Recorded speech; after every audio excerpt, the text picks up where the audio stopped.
চাচা কাকবার ফোনটা লাগায়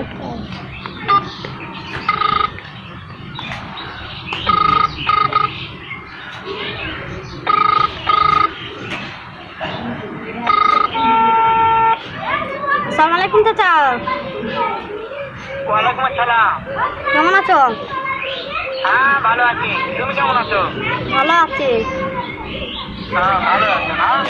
আচ্ছা তুমি কার সাথে আছো? আমি হুসাইনের সাথে। ওই মাদার চোরের সঙ্গে?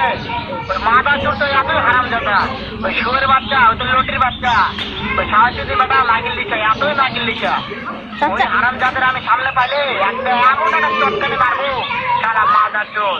চাচা পাশে বেশি বেশি শুনছি কিন্তু। শুনো তবে কি আছে, ওই মাদার চোর তো ওই জায়গায় আছে নাকি? ও আমার কথা সব শুনতেছে। ওই সাহায্যের বেটাকে শুনে শুনে আমি বেশি বলবো, শুয়োরের বাচ্চা, শুয়োরের বাচ্চাকে আমি একটা এমন একটা চটকানি মারবো, সারা শুয়োরের বাচ্চা, লটির বাচ্চা। চাচা পাড়ায় আলি বলছি মারবে। তাই নাকি? ওই শুয়োরের বাচ্চা আমাকে মারতে চায়? শুয়োরের বাচ্চাটাকে আমি দেখা সাক্ষাৎ হলে বলে শুয়োরের বাচ্চাকে আমি এমন চটকা মারবো, মাদার চোর। আমি থামা, আমি আমার পালায় আমাকে একটু মারবে।